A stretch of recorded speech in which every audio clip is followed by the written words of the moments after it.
اور ایسے وقت میں ایک بوتل میں شراب لیتا ہے اور شراب بوتل میں لینے کے بعد اپنے بغل میں دبایا اور اوپر سے جبہ پہنا، اس کے اوپر کمبل اوڑھا اور کمبل اوڑھنے کے بعد ایسے وقت میں وہ گھر سے نکل رہا ہے کہ امیر المومنین خلیفۃ المسلمین سیدنا فاروق اعظم رضی اللہ تعالی عنہ آپ آرام کر رہے ہیں، ایسے وقت میں نکل رہا ہے، لیکن اس کے دل میں خوف تھا، خائف تھا کہ جب وہ نکلا تو اسے خوف تھا کہ کہیں امیر المومنین خلیفۃ المسلمین سے ملاقات نہ ہو جائے۔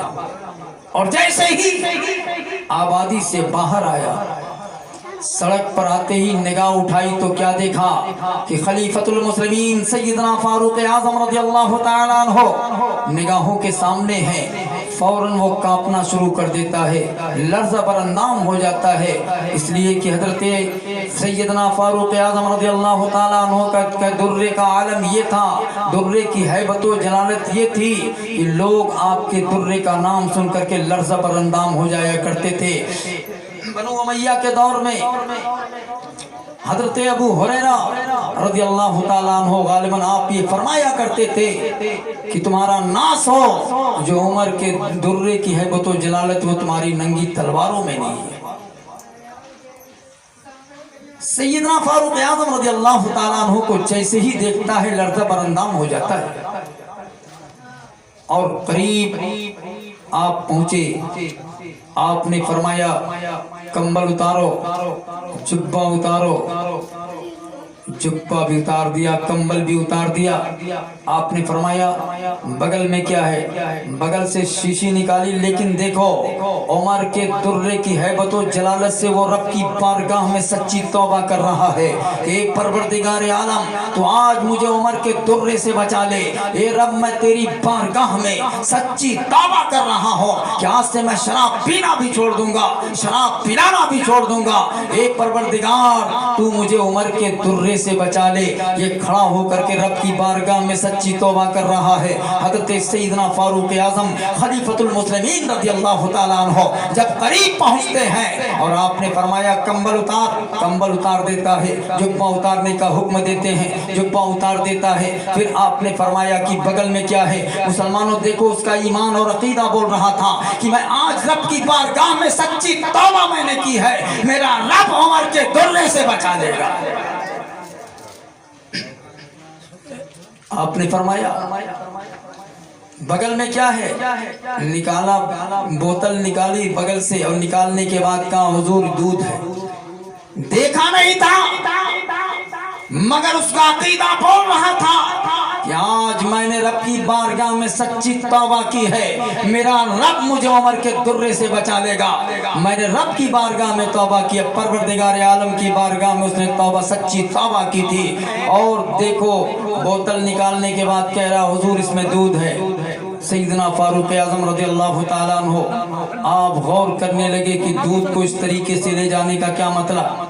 دودھ تو اسلام میں جو جائز ہے، مباح ہے، آخر آپ سمجھ جاتے ہیں کہ کچھ دال میں کالا ہے۔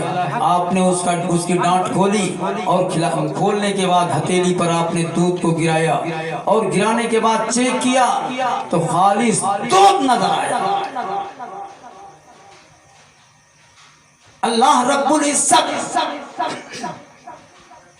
حضرت مولانا روم مصنوی شریف میں فرماتے ہیں بندے مارا مکن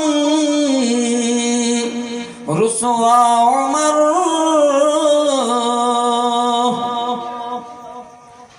اے عمر میرے بندے کو رسوا مت کر۔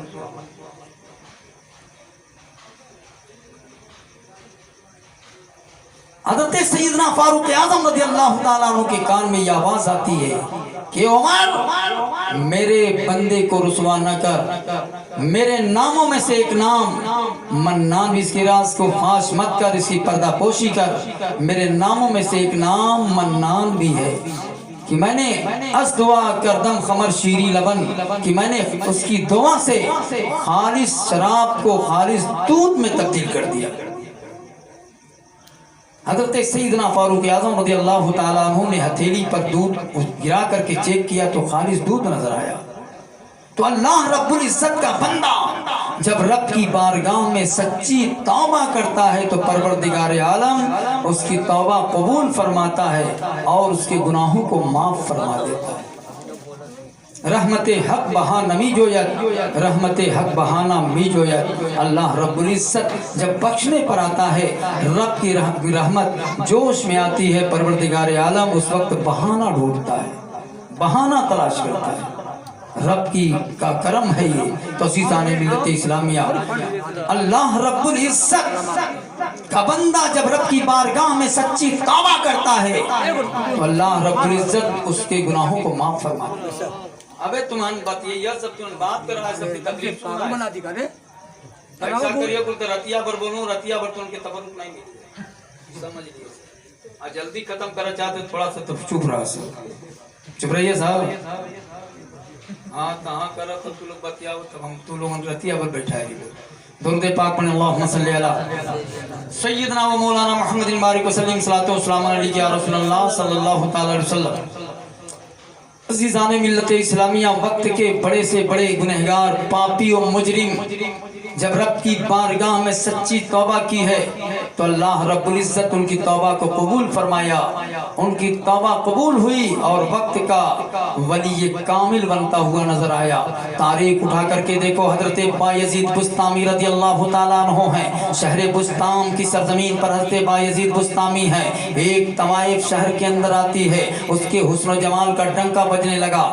شہر کے نوجوان لٹو کی طرف پھرنے لگے. شہر کا ماحول جب بگڑتا ہوا دیکھ کر شہر کے بڑے بوڑھے لوگ حضرت بایزید بسطامی کی بارگاہ میں جا رہے ہیں اور جانے کے بعد عرض کرتے ہیں حضور شہر کا ماحول خراب ہوتا ہوا نظر آ رہا ہے، شہر کا ماحول خراب ہوتا چلا جا رہا ہے. ایک طوائف آئی ہوئی ہے جس کے چکر میں پورا نوجوان پڑا ہوا ہے. حضرت بایزید بسطامی نے اپنا سوٹا اور لوٹا لوگوں کی بات سن لی اور کچھ دنوں کے بعد اس طوائف کے دروازے پر اپنا سوٹا اور لوٹا لے کر کے جا کر کے بیٹھ جاتے ہیں. اور جب صبح سے شام تک کوئی بھی گراہک جاتا اور بایزید بسطامی کو دیکھتے ہی وہاں پر آپ کو سلام کرتا اور ایسے سر جھکا کر کے چلا جاتا جیسے مسجد کو جایا جاتا ہے. جب صبح سے شام ہو گئی کوئی گراہک نہیں گیا تو اس نے اپنی سنتری کو بھیجا کہ جاؤ دیکھو کیا معاملہ ہے، آج صبح سے شام ہو گئی کوئی آج گراہک نہیں آیا، کوئی گراہک نہیں آیا، آخر وجہ کیا ہے. تو جب اس کی سنتری آ کر کے دیکھتی ہے تو دروازے پر ایک بزرگ بیٹھ کر کے اللہ کا ذکر کر رہے ہیں. حضرت بایزید بسطامی کو دیکھا کہ اللہ کا یہ مقرب بندہ رب کی بارگاہ رب وہاں بیٹھ کر رب کا ذکر کر رہا تھا. اور حضرت بایزید بسطامی کو جو دیکھتا جو آتا نوجوان دیکھتا آتا اور دیکھتا واپس ہو جاتا. جا کر کے اپنی مالکہ سے کہا کہ ایک بزرگ بیٹھے ہوئے اللہ کا ذکر کر رہے ہیں اور جو بھی نوجوان آ رہا ہے انہیں دیکھ کر کے واپس چلا جا رہا ہے. حضرت اس نے اپنی نوکرانی سے کہا، اس نے اپنے سنتری سے کہا کہ جا کر کے اس سے کہہ دو، اس بزرگ سے کہہ دو کہ اگر عبادت کرنی ہے تو کسی مسجد کے دروازے پر بیٹھ کر کے عبادت کریں، یہ عبادت کرنے کی جگہ نہیں ہے. اللہ کا بندہ جب اس کی ایلچی جا کر کے اس کی سنتری کہہ رہی ہے حکمی کی رقمی جب اپنے مالکہ کا حکم سنایا، اللہ کا مقرب بندہ بیٹھا اس نے ذکر کر رہا تھا. اس سننے کے بعد بھی کوئی فرق نہیں پڑا. لیکن جب سورج غروب ہو گیا وہ حضرت بایزید بسطامی اس طوائف کے گھر کے اندر داخل ہوتے ہیں اور جانے کے بعد آپ نے کہا مائی بتا تیری فیس کیا ہے، آج میں رات بھر کے لیے تجھے خریدنا چاہتا ہوں.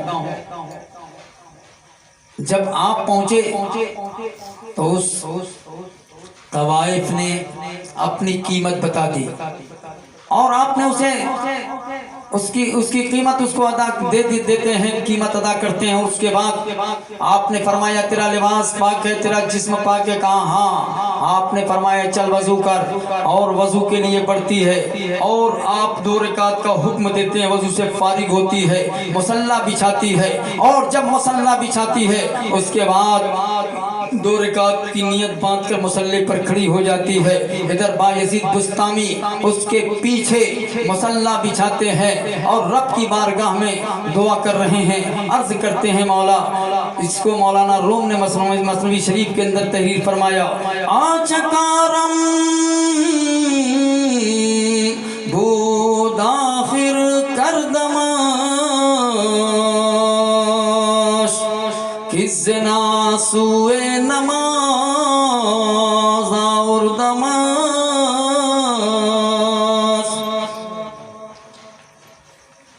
بردرت آوردم اورا خدا قلبها قلبت فعل مصطفیٰ. مولانا روم فرماتے ہیں کہ حضرت بایزید بستامی رضی اللہ تعالیٰ عنہ اس کے پیچھے مصلی بچھا کر کے رب کی بارگاہ میں دعا کر رہے ہیں. آنچ اکارم بود آخر کردمش, اے پروردگار عالم میرا جو کام تھا میں نے کیا کہ تیری بندی کو زنا کی لعنت سے نکال کر تیری بارگاہ میں لا کر کے کھڑا کر دیا. تو پیارے محبوب پیغمبر اسلام جناب محمد رسول اللہ صلی اللہ علیہ وسلم کے صدقے میں اس کے دل کی دنیا کو بدل دے. جیسے ہی بایزید بستامی کے زبان سے یہ جملہ نکلا اور باب اجابت سے ٹکرایا, رب نے اسے قبول فرمایا اور وہ 2 رکعت سے فارغ ہوتی ہے. کل کی طوائف آج کی رابعہ بصریہ بن جاتی ہے. پوری رات عبادت و ریاست میں گزارتی ہے. صبح ہوئی, بایزید بستامی کے ہاتھ پر ہاتھ رکھ کر بیعت ہو جاتی ہے اور آپ چلے جاتے ہیں. آپ کے بعد جانے کے بعد نوجوانوں کی ایک ٹولی آئی اور سودا کرنا چاہی.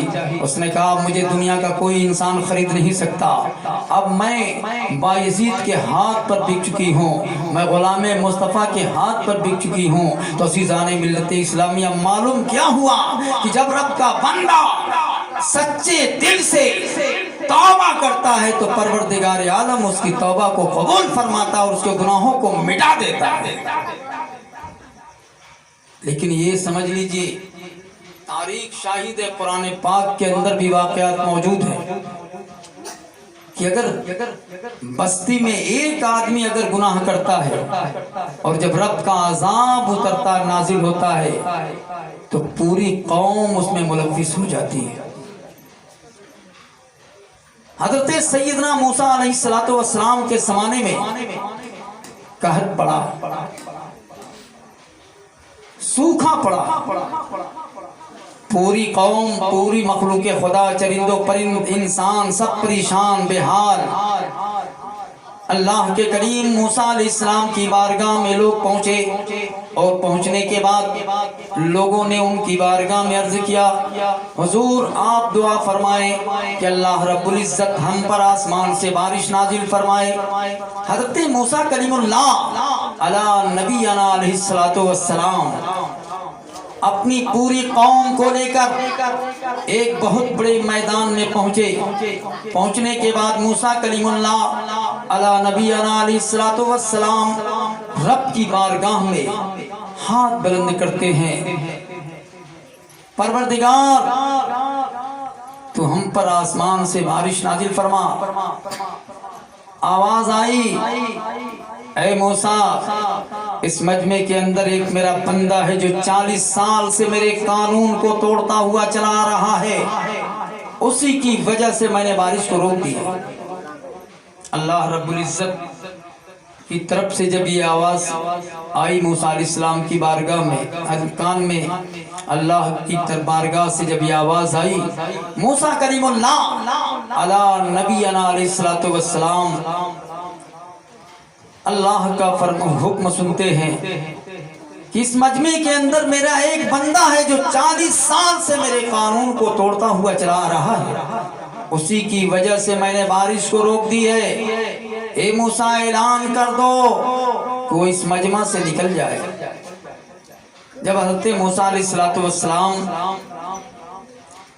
کے کان میں یہ آواز آئی, عرض کرتے ہیں بار الہ تقریباً 70,000 کا مجمع ہے، سارے لوگوں تک میری آواز نہیں پہنچ پائے گی۔ رب نے ارشاد فرمایا اعلان کرنا تیرا کام، پہنچانا میرا کام۔ موسیٰ علیہ السلام نے اعلان فرمایا کہ اس مجمع میں کون اللہ کا بندہ ہے جو 40 سال سے رب کے قانون کو توڑتا ہوا چلا رہا ہے، اسی کی وجہ سے بارش روک دی گئی، وہ اس مجمع سے نکل جائے۔ سارے لوگوں تک آواز پہنچ گئی۔ اللہ رب العزت ہر شے پہ قادر،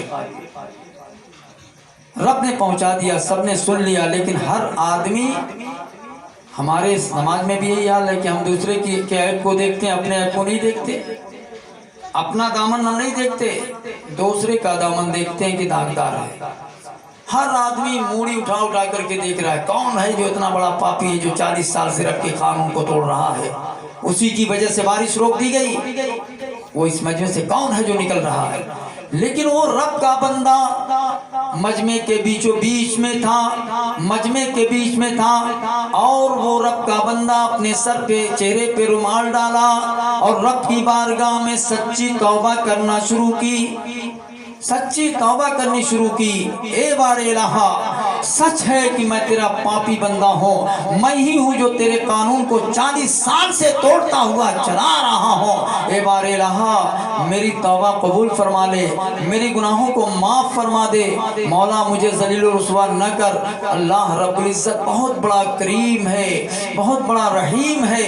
عزیزان گرامی، رب تبارک و تعالیٰ کی بارگاہ میں جب اس نے سچی توبہ کی، کوئی مجمع سے نکلا نہیں، اور اللہ رب العزت کا حکم ہوا، ایک بادل کا ٹکڑا آیا اور بارش شروع ہو گئی۔ حضرت موسیٰ کلیم اللہ علی نبینا علیہ السلام رب کی بارگاہ میں عرض کرتے ہیں، اے بار الہا، اے پروردگار، کوئی اس مجمع سے نکلا نہیں اور تیری رحمتوں کا نزول جاری ہو گیا۔ اے مولا، بتا کس کی وجہ سے تو نے بارش روکی تھی اور کس کی وجہ سے تو نے بارش جاری کی۔ رب نے ارشاد فرمایا، اے کلیم، جب میرا بندہ میرا نافرمان تھا تب میں نے اسے ذلیل و رسوا نہ کیا، اب تو میرا فرما بردار بن چکا ہے۔ عزیزان گرامی، رب نے فرمایا اسی کی وجہ سے میں نے بارش کو روکی تھی، اور اسی کی وجہ سے میں نے بارش جاری بھی کر دی۔ تو عزیزان گرامی، معلوم کیا ہوا کہ اگر ایک شخص بستی میں گناہ کرتا ہے، غلط کرتا ہے، اور جب رب کا عذاب نازل ہوتا ہے تو پوری بستی کے لوگ اس میں ملوث ہو جاتے ہیں، اس میں اس عذاب میں ملوث ہو جاتے ہیں، مبتلا ہو جاتے ہیں۔ تو آپ اللہ کی بارگاہ میں ذرا غور کرو اور اللہ کی بارگاہ میں سچی توبہ کرو، رب کے قانون کی حفاظت کرو، رب کے گھر کو آباد کرو۔ جب رب کے قانون کی حفاظت کرو گے، رب کے گھر کو آباد کرو گے، تو پروردگار عالم تمہاری حفاظت فرمائے گا، تمہارے گھروں کو آباد کرے گا۔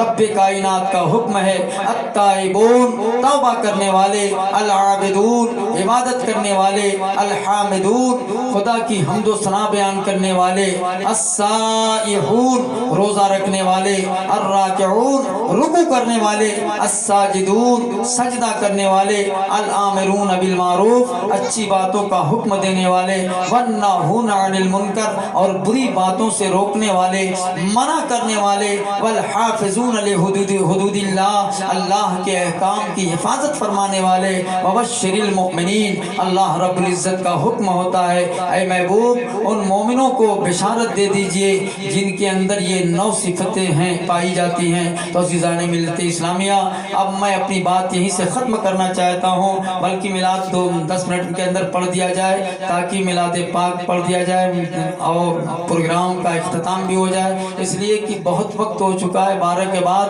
اپنا بھی 12 بج جاتا ہے۔ اور درود پاک پڑھیں، اللهم صل على سيدنا مولانا محمد وبارك وسلم صلاة وسلام اللہ رب العزت کی محبوب پیغمبر اسلام صلی اللہ علیہ وسلم اسی ماہ پاک کی 12 تاریخ کو اس خاکدان گیتی پہ تشریف لے آئے۔ رب کائنات نے اپنے محبوب کے نور کو ہر شے سے پہلے پیدا فرمایا. رب کی جہاں مشیت تھی جہاں اسے رکھا اپنے قرب خاص میں رکھا. پھر نور محمدی صلی اللہ علیہ وسلم مقدس صلبوں اور مبارک رحموں سے منتقل ہوتا ہوا تفیض ہوتا ہوا حضرت آدم سے حضرت سیس تک آیا. حضرت سیس سے منتقل ہوتا ہوا حضرت عبداللہ تک آیا اور حضرت عبداللہ رضی اللہ تعالیٰ عنہ کی پیشانی اسی نور محمدی سے جب منور ہوتی ہے. مکہ کی ایک وادی سے گزر رہے ہیں. مکہ کی ایک خاتون جس کا نام فاطمہ تھا آپ کے ماتھے کی تجلی کو دیکھ کر آپ پر فریفتہ ہو جاتی ہیں. شادی کا پیغام بھیجتی ہیں. آپ نے انکار کیا. آپ نے جواب دیا کہ میں اپنی والدین کی رضا کے بغیر کچھ نہیں کہہ سکتا. آپ جب گھر جاتے ہیں گھر جانے کے بعد آپ کے والدین نے آپ کی شادی حضرت بی بی آمنہ رضی اللہ تعالیٰ عنہ سے کر دی. اور جب یہ نور محمدی صلی اللہ علیہ وسلم حضرت عبداللہ سے منتقل ہو کر حضرت آمنہ کے شکم پاک میں داخل ہوتا ہے منتقل ہوتا ہے اور جب ولادت با سعادت کا وقت قریب آتا ہے تو حضرت عبد المطلب طواف کعبہ میں مشغول ہے. آپ کی والدہ محترمہ تنہائی محسوس کر رہی تھی. رب کائنات کا حکم ہوتا ہے اے آسیہ مریم قرآن بہشت کو لے کر کے جاؤ میرے محبوب کی جلوہ گری کا وقت ہے. ان کی والدہ تنہائی محسوس کر رہی ہیں. ادھر رب نے حضرت سید الملائکہ جبریل امین کو حکم دیا اے جبریل 70,000 فرشتوں کی جماعت لے کر میرے محبوب کے استقبال کے لیے آمنہ کے دولت قدب پہ حاضر ہو جاؤ. 70,000 فرشتوں کو لے کر حضرت جبریل اللہ کے رسول پیغمبر اسلام صلی اللہ علیہ وسلم کے استقبال کے لیے آمنہ کے دولت کے در پہ حاضر ہوتے ہیں. کبھی سید الملائکہ خانہ کعبہ کے ممبر پہ جاتے کبھی آپ آمنہ کی دولت کے در پہ آتے خانہ کعبہ کے ممبر پہ جاتے عرض کرتے اظہر یا سید المرسلین اظہر یا خاتم النبیین اے نبیوں کے سردار آپ جلد ظہور فرمائیے. اے نبیوں کے آخری نبی آپ جلد تشریف لے آئیے. ابھی جبریل بھی اترے نہ تھے کعبے کے ممبر سے کتنے میں صدائی عبداللہ کے گھر سے مبارک ہو کہ ختم المرسلین تشریف لے آئے. جناب رحمت للعالمین تشریف لے آئے. بسد انداز یکتائی بغایا شان زیبائی امی بن کر امانت آمنہ کی گود میں آئی. عزیزان گرامی 70,000 فرشتے نبی کونین صلی اللہ علیہ وسلم کی بارگاہ میں کھڑے ہو کر صلاۃ و سلام کی ڈالیاں پیش کر رہے تھے. آئیے ہم اور آپ بھی فرشتوں کی سنت پر عمل کرتے ہوئے نبی کونین صلی اللہ علیہ وسلم کی بارگاہ میں صلاۃ و سلام کی ڈالیاں پیش کریں.